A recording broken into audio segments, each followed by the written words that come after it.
नमस्कार, मैं ललित प्रजापति और अजित पवार को लेकर हम चर्चा करेंगे। बुधवार को जो हादसा हुआ उसमें उनकी असामयिक उनका निधन हो गया। उनके अलावा 4 और लोग भी इसमें थे, पायलट, को पायलट और एक क्रू। इन सभी के नाम भी आप जानते हैं। सुमित कपूर हो गई, पिंकी माले हो गई, शांभवी पाठक जो मध्य प्रदेश के ग्वालियर से ताल्लुक़ रखती थी। लेकिन उसी दिन एक और बड़ा घटनाक्रम भी वहाँ पर हुआ था। वो ये कि टीम बारामती पहुँची हुई थी। कौन सी टीम पहुँची हुई थी? AAIB की। ये एयरक्राफ्ट एक्सीडेंट इन्वेस्टिगेशन ब्यूरो है, DGCA, जिस DGCA के निर्देश पर ये काम करता है। तो दुर्घटना टीम, विमान दुर्घटना ब्यूरो की ये टीम है, ये वहाँ पर पहुँची थी। ये विमान था लीयरजेट 45 और करीब करीब 16 साल ये विमान पुराना था। 2010 में इसकी खरीद हुई थी। बाद में कुछ शिकायतें भी आई। खैर, पहले ही बता देते हैं। तो टीम वहाँ पर पहुँची थी लीयरजेट 45, उसके मलबे को देखने के लिए, फॉरेंसिक वहाँ से सबूत जुटाने के लिए। तो शुरुआत और वहाँ से ब्लैक बॉक्स को कलेक्ट करने के लिए। ब्लैक बॉक्स क्या है ये आप जानते हैं। ब्लैक बॉक्स बेहद मजबूत धातु का बना होता है और इसमें लगातार जो है फ्लाइट की रिकॉर्डिंग होती है।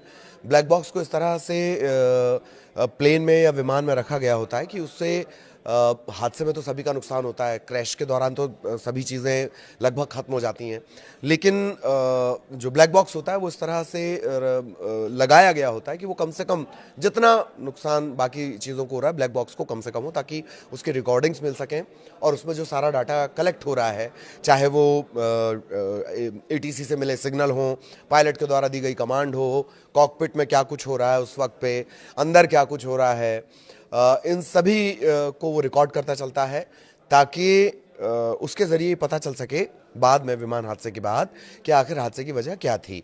मोटा मोटी अब तक जो बातें कही जा रही थी कि जो हादसा है वो बारामती में जो लो विजिबिलिटी थी उसकी वजह से, रनवे का एक इशू था उसकी वजह से, और कोहरा मौसम एक बड़ी वजह उसकी बताई जा रही है। ये तमाम बातें निकल कर आई हैं, लेकिन एग्जैक्टली हुआ क्या था? अब ये सारे राज ब्लैक बॉक्स खोलने वाला है। ब्लैक बॉक्स वहाँ से बरामद कर लिया गया था।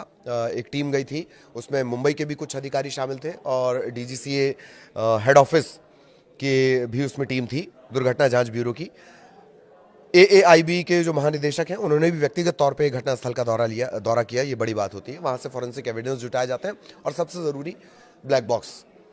अब ये ब्लैक बॉक्स का इतना बेसब्री से इंतजार क्यों किया जा रहा है, इसकी रिपोर्ट का क्यों इंतजार किया जा रहा है? दरअसल बात ऐसी है कि बहुत सारी तमाम बातें सामने आई हैं। अधिकारियों का एक कहना है कि जांच फिलहाल घटना के समय दृश्यता की स्थिति यानी विजिबिलिटी कितनी थी, उड़ान के दौरान पायलट का जो फैसला था। जैसे आपने एक बात सुनी होगी कि शांभवी जो को पायलट है वो बोलती हैं ओ शिट ओ शिट। ये बात तो सामने आ रही है, लेकिन मेडे कॉल जो इमरजेंसी में है, लास्ट सिग्नल के तौर पर इस्तेमाल किया जाता है, जिसे मेडे कॉल कहते हैं। ये सब शब्द आपने सुने होंगे जब एयर इंडिया का विमान क्रैश हुआ था, तब पायलट ने मेडे कॉल दिया था। लेकिन अभी पायलट की तरफ से कोई मेडे कॉल नहीं था। ये थोड़ा हैरत में डालता है। और शांभवी की जो जो सिग्नल पहुंचा, ATC के पास जो सिग्नल पहुंचा, उसमें वो शिट बोलती नजर आ रही हैं, उनकी आवाज़ आ रही है मतलब।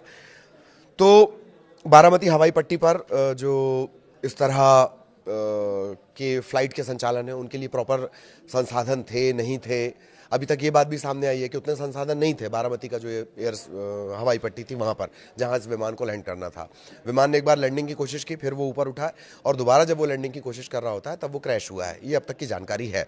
तो ये भी देखा जाएगा कि रनवे पर विमान कैसे बेकाबू हुआ, क्या रनवे की कोई गलती है? अभी तक ये बातें सामने आई हैं। लेकिन सबसे महत्वपूर्ण ब्लैक बॉक्स जो वहाँ से रखा गया है। एयरलाइन में कुछ रिकॉर्ड, एयरलाइन से कुछ रिकॉर्ड मांगे गए हैं। एयरलाइन जो इसे संचालित करती थी और उसके जो ऑनर हैं उनका भी आपने बयान बीच में सुना होगा। उनसे कुछ रिकॉर्ड मांगे गए हैं। Air frame, engine logbook, engine की लॉगबुक, रख रखाव, निरीक्षण हिस्ट्री। मतलब हर बार फ्लाइट से पहले उसे चेक किया जाता था और बार बार एक शेड्यूल्ड चेकिंग होती है, टेक्निकल चेकिंग आप इसे समझ लीजिए विमान की। तो वो हुई थी, नहीं हुई थी, कब हुई थी? क्योंकि 16 साल पुराना ये विमान था और ये हमने आपको बताया है कि बॉम्बार्डियर कंपनी का ये विमान था। और इसके द्वारा ये कहा गया कि विमान पूरी तरह से सही था। हालांकि विमान 16 साल पुराना है, बीच में ये बातें भी आई कि उसको लेकर कई शिकायतें थी। तो अब सबकी नजरें टिकी हुई हैं कि वो जो ब्लैक बॉक्स वहां से बरामद किया गया था उसमें क्या कुछ निकल कर आता है, क्योंकि बीच में इस तरह के आरोप लगे हैं, सोशल मीडिया पर इस तरह की बातें चली कि बहुत सारे मतलब कोई भी नहीं बचा, उन 5 लोगों में से किसी की भी जान नहीं बची, पर कुछ दस्तावेज वहां पर मिले हैं और वो दस्तावेज बच गए। लाल कलर के वो किसी फाइल का जिक्र हो रहा है बार बार। उधर ममता बनर्जी ये कह रही हैं कि इसकी एक हाई लेवल जांच होनी चाहिए, इस पूरे घटनाक्रम की हाई लेवल जांच होनी चाहिए। एक और बात, शरद पवार ने जो सबसे पहला रिएक्शन दिया था उसमें यही कहा था कि ये एक हादसा है, ये एक एक्सीडेंट है, इस पर राजनीति नहीं होनी चाहिए। पर सवाल चूंकि उठते हैं तो ममता बनर्जी ने सवाल उठाया है। इसके अलावा सोशल मीडिया पर इस तरह की बातें कही जा रही कि आखिर कैसे, और एक लंबा चौड़ा इतिहास भी गिनाया जा रहा है कि फला नेता की जान चली गई, फला नेता की जान चली गई, अलग अलग थ्योरीज इसको लेकर बन रही हैं। लेकिन इन सब सवालों के जवाब है उस ब्लैक बॉक्स में जो दुर्घटना जांच ब्यूरो के पास है। और जब दूसरी लैंडिंग की जा रही थी तब ऐसा क्या हुआ, पायलट मेडे कॉल नहीं करता है और को पायलट की आवाज आती है ओ शिट करके, क्यों आती है?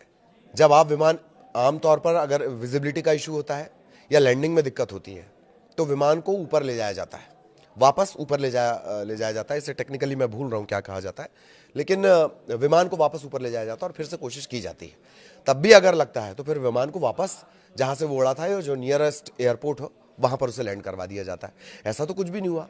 हालांकि दोनों के बीच 256 किलोमीटर का कुछ डिस्टेंस है, जो नॉटिकल माइल में कुछ अलग है, 100-125 के आसपास ही बताया जा रहा है। बारामती और मुंबई जहां से ये प्लेन उड़ा था। तो अब सबकी निगाहें टिकी हुई हैं उस ब्लैक बॉक्स पे कि आखिर उसमें से क्या निकल कर आता है। ये जो थ्योरीज कही जा रही हैं, सोशल मीडिया पर थ्योरी गढ़ी जा रही हैं, बाकी के राजनेताओं से कॉन्स्पिरेसी से इसे जोड़ा जा रहा है, ममता बनर्जी जिस तरह के सवाल उठा रही हैं, शरद पवार सीधे साफ तौर पर बोल चुके हैं ये विशुद्ध एक्सीडेंट का मामला है, इस पर राजनीति नहीं होनी चाहिए। लेकिन कई सारे सवाल हैं जो मैंने अभी आपको इस बीच चर्चा के दौरान बताए हैं। उन सारे सवालों के जवाब उस ब्लैक बॉक्स में है जो अभी जांच ब्यूरो के पास है, और वो ब्लैक बॉक्स ही ये राज खोलेगा कि आखिर ये हादसा हुआ कैसे। सभी को इसका बेसब्री से इंतजार है। जैसे ये रिपोर्ट आएगी हम भी आप तक पहुंचाएंगे। नमस्कार।